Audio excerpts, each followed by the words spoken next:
नमस्कार विद्यार्थी मित्रांनो, सर्वप्रथम स्पर्धा परीक्षा राज्यशास्त्र या यूट्यूब चॅनल मध्ये आपलं सर्वांचं स्वागत आहे।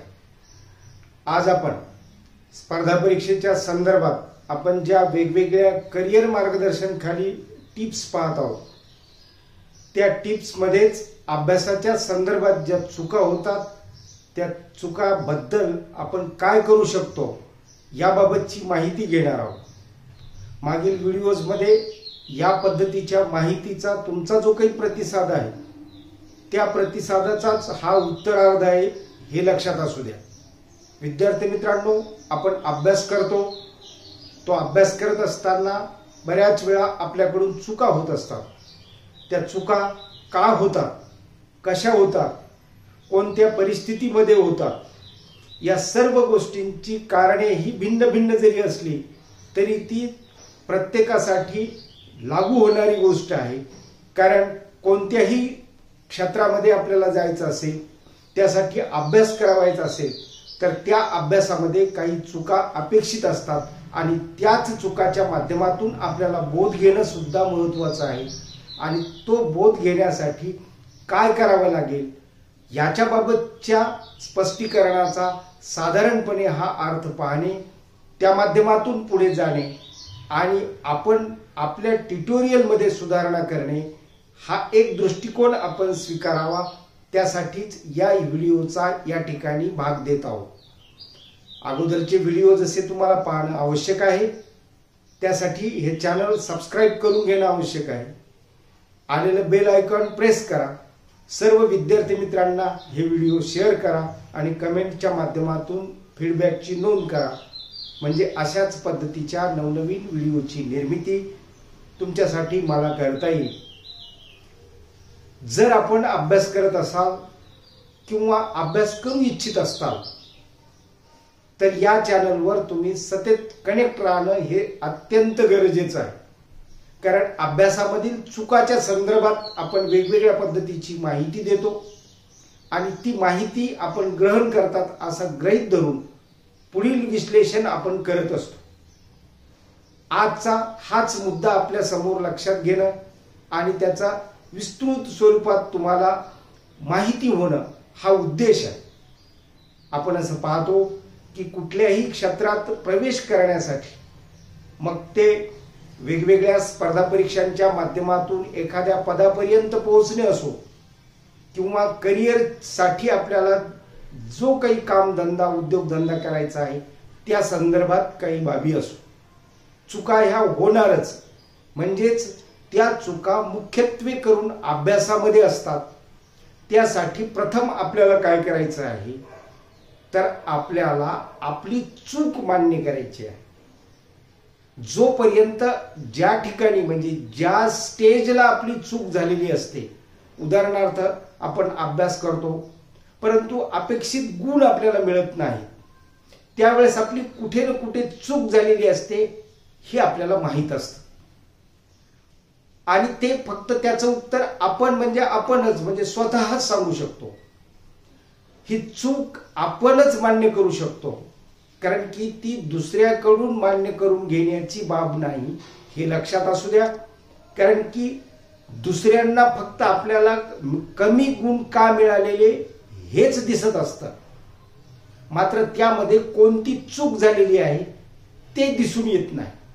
त्याच्यासाठी सर्वप्रथम चूक मान्य करणे, दुसरा जो काही भाग आहे की ती चूक का झाली याचं उत्तर शोधणे।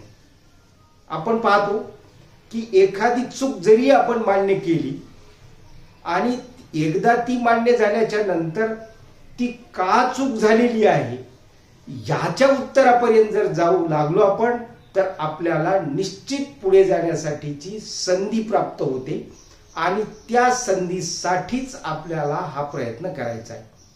म्हणजे ही आपल्याच पातळीवर असणारी बाब आहे, हे लक्षात असू द्या। म्हणजे प्रथम चूक मान्य करणे म्हणजे अभ्यासाच्या दृष्टीमध्ये किंवा अभ्यासामध्ये कुठे चूक झालेली आहे ती चूक मान्य करणे, ती चूक का झाली ते मान्य करणे आणि तिसरा जो काही पार्ट आहे तो आहे ती चूक दुरुस्त करण्यासाठीचा प्रयत्न करणे।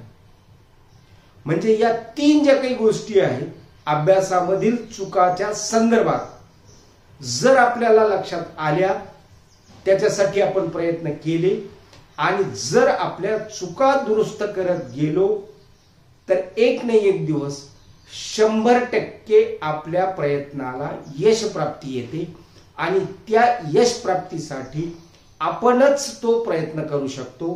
त्या प्रयत्नामध्ये दुसऱ्यांना तुम्हाला इन्व्हॉल्व करण्याची गरज पडत नाही.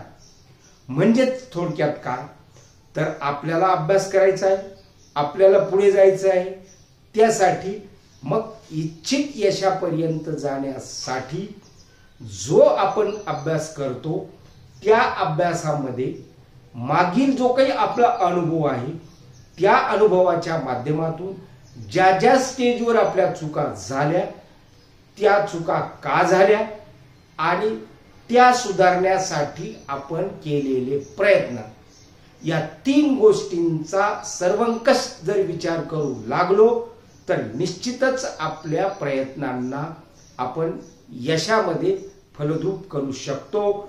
त्याच्यासाठीच आपण या चॅनलवर अशाच पद्धतीच्या व्हिडिओची निर्मिती करत असतो. विद्यार्थी दशेमध्ये सर्वात जो काही महत्त्वाचा घटक आहे तो म्हणजे अभ्यासाची सुरुवात.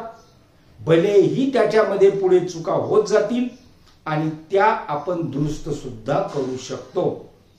त्याच्यासाठीच आपल्याला हा प्रयत्न करणं आवश्यक आहे, तोही पदवी घेत असतानाच पदवी पातळीपर्यंतच.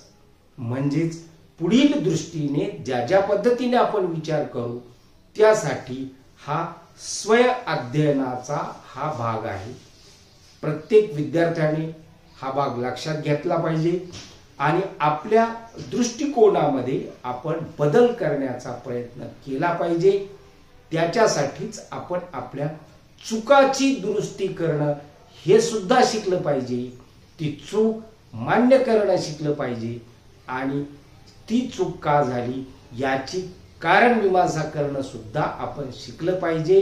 हा संदेश देण्यासाठीच आपण आपल्या या चॅनलवर अशाच पद्धतीच्या या सर्व व्हिडिओची निर्मिती करत असतो, जी की तुमच्यासाठी विद्यार्थी दशेमध्ये अत्यंत आवश्यक आहे. तुमचा प्रतिसाद असाच ठेवण्यासाठी हे चॅनल एकदा लाईक सुद्धा करून घ्या. आजच्या व्हिडिओचा एवढा संदेश पुरे आहे. धन्यवाद.